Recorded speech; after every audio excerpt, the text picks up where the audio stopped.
കോഴിക്കോട് സ്വദേശിയായ മുഹമ്മദ് ഷമീം ഇപ്പോൾ യുഎഇയിൽ അറബിക് മോഡലാണ്. അറബികളുടേതുപോലുള്ള രൂപഭാവമുള്ളതാണ് ഈ യുവാവിനെ ഈ മേഖലയിൽ എത്തിച്ചത്.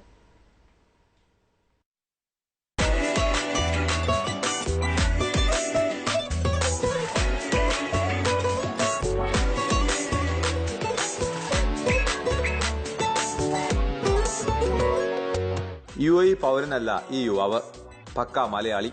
കോഴിക്കോട് നടക്കാവ് സ്വദേശിയായ മുഹമ്മദ് ഷമീമാണിത്. അറബികളുടെ രൂപഭാവമുള്ളതുകൊണ്ട് തന്നെ ഒരു മോഡലാണ് ഈ 22-കാരൻ ഇപ്പോൾ. അറബിക് വേഷങ്ങളിലുള്ള മോഡലിംഗ് ആണ് ഈ മലയാളിയെ തേടിയെത്തുന്നത്. യാദൃശ്ചികമായാണ് ഷമീം അറബിക് മോഡലിംഗ് രംഗത്തേക്ക് എത്തുന്നത്. അൻസാർ മോളിന് വേണ്ടിയാണ് ആദ്യം മോഡലായത്. ഞാൻ വർക്ക് ചെയ്യുന്ന സ്ഥലത്ത് നിന്ന് ഒരു അറബിക് കണ്ടതാണ്. അതിന് എന്നെ ഇഷ്ടം തോന്നി. താടിയും അതേപോലെ മുടിയെല്ലാം ഇങ്ങനെ ഫുൾ ബുഷ് പോലെ ഉണ്ടായത്. പിന്നെ അങ്ങനെയാണ് രംഗത്തിലേക്ക് വന്നത്. ഫസ്റ്റ് തന്നെ അൻസാർ മോളിലാണ് ചെയ്തത്. അതിൽ കുറച്ച് ക്ലിക്കായി. നിരവധി അവസരങ്ങൾ ഇപ്പോൾ ഈ യുവാവിനെ തേടിയെത്തുന്നുണ്ട്. ചില ഏജൻസികൾക്ക് വേണ്ടി സ്ഥിരമായി അറബിക് മോഡലിംഗ് ചെയ്യുന്നു ഷമീം.